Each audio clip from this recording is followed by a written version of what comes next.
right now.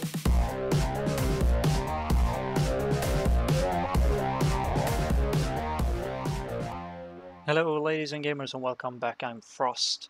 I hope you like my new intro, I made the song myself.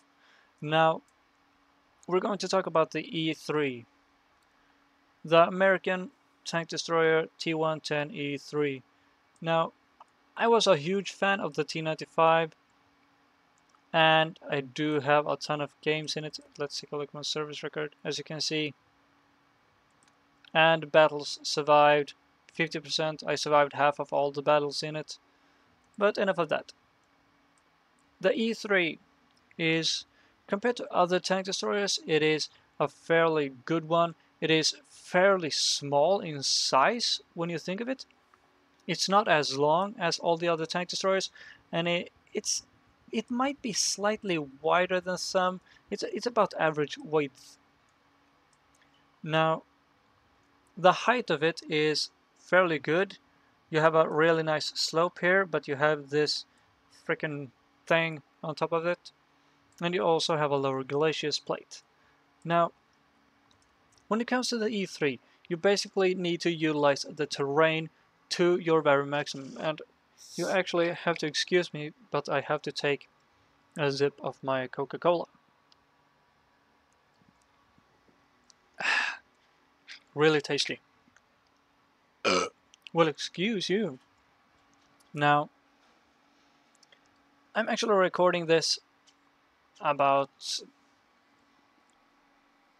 well, it's about 20 minutes to 6 in the morning.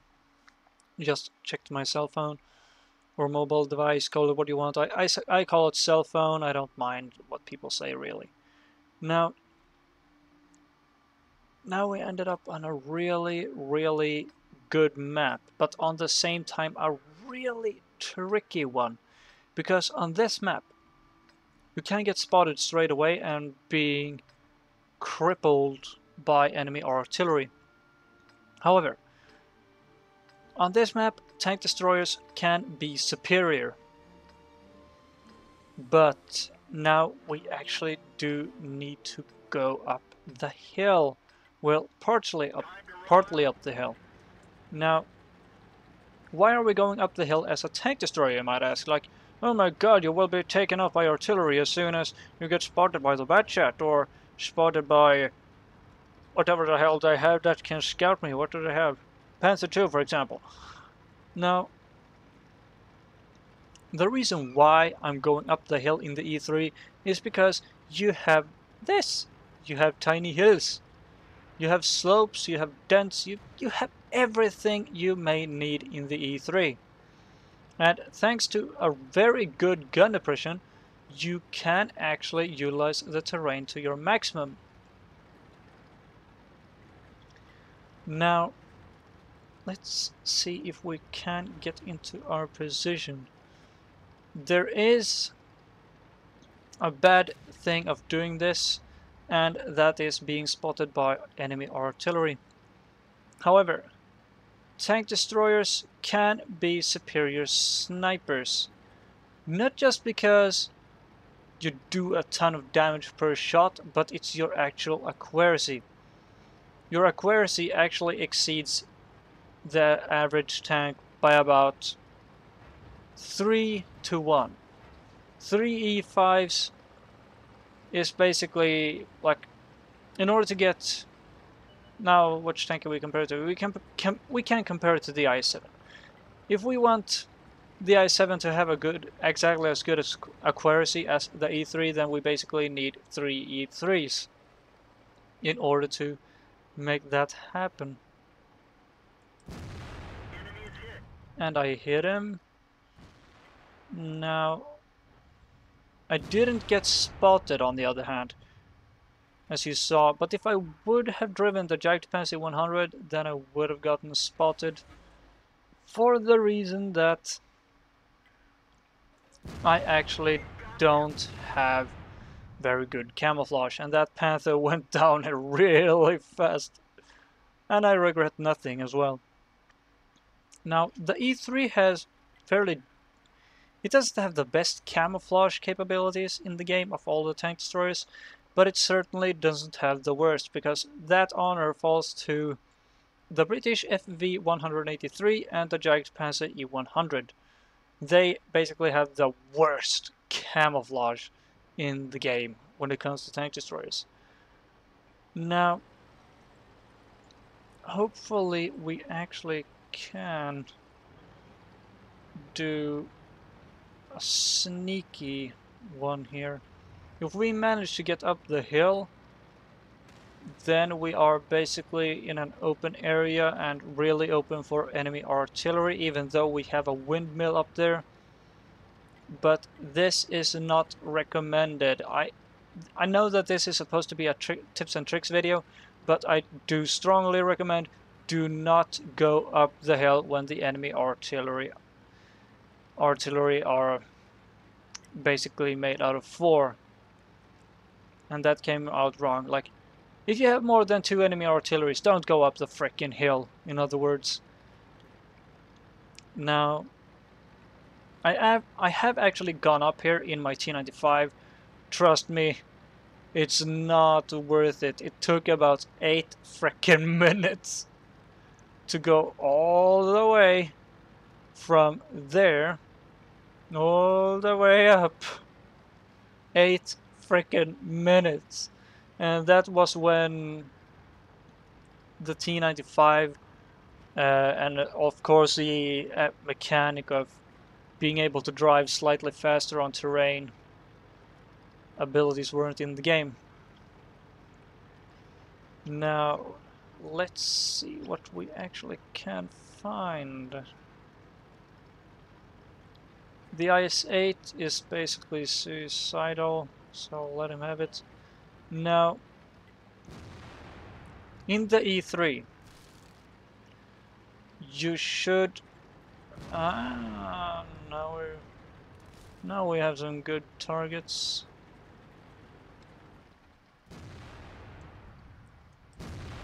Looks like that one went right through. Now that 50B is going down in one way or the other. Now I believe he's somewhere there. Nope, I missed. And still I'm not spotted, because I have camouflage and I'm a tank destroyer, and also tank destroyers do have about 5% passive increased camouflage. Now we can basically hope that we can survive this. Let's see, and as of course you can clearly see that I'm not behind the bush. Well, I'm behind it, but I'm not in the actual bush. That is because if this is one of the mechanics regarding camouflage, they can see you if you're in a bush and you fire, but if you stand behind it like this, sure, you have an easier chance of getting spotted while enemies are basically in your face. So for example, if that IS-7 was an enemy and I was like this, then it would have spotted me long ago. But the reason to do this is because they can't really see where the tracer comes from. And that is a mechanic that you can utilize. Stay a bit behind the bush, fire, and then move into the actual bush. That is one of the best tips I can actually give you. Ooh, sorry. Now, we can basically hope that... Oh, tracked him. And now I got spotted, as you obviously saw. Now, let's see if we can shoot. And obviously I got a critical hit on him. Now, hopefully the enemy think that I've actually gone backward, when I actually haven't. Now, many people will probably also say that, why do you have the E3 instead of the E4? Because the E4 has a turret, you can turn it. Well, it has a turret, yes. You don't have as good as accuracy on the E4 as you do on the E3, and you certainly don't have the reload time either. But it's also that the E3 has better camouflage, and the ammo rack is more stable on the E3 compared to the E4 as well.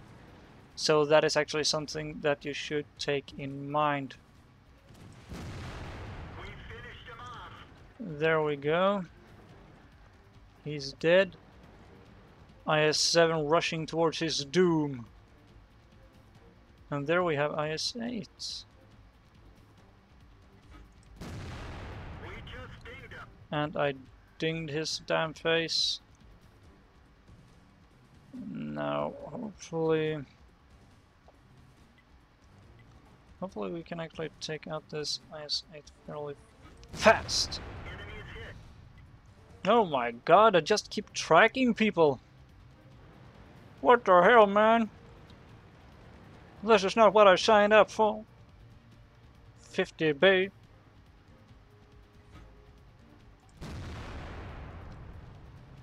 And I missed him. But now it's that if you would compare the E3 towards a so-called superior tank destroyer like the Object 263 or the Object 268. The 268 I've actually ammo racked in this tank destroyer about 3 or 4 times on the front with standard armor piercing shells. But the 263 you will bounce on a lot. Now, the actual armor value of this tank, it feels empty. It feels really empty, you know?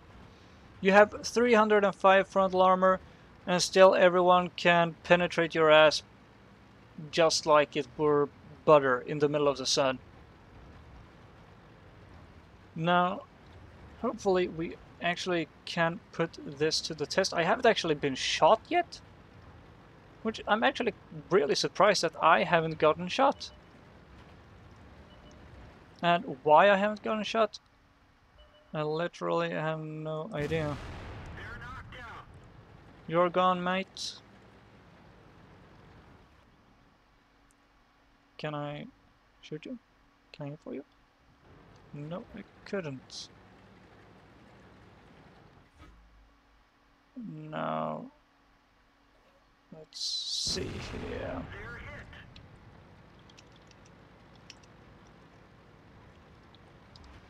Okay, let's see here.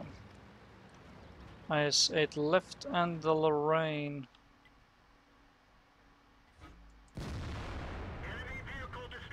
And he's gone. Now it's only this Lorraine left.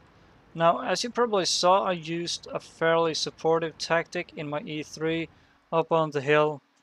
That's basically how you can use it. And I really hope that all of you have had a great time watching this video. Thank you so much. Subscribe if you want to follow my series. Click like the video if you want to, dislike it if you disliked it. Please leave a comment in the comment section below this video and tell me what you thought about the actual clip. And of course, I actually want some feedback on my new intro. I really want some new feedback on the intro because I worked fairly hard on getting it as perfect as possible as I imagined it in my head. My name is Frost, and I'll see you next time.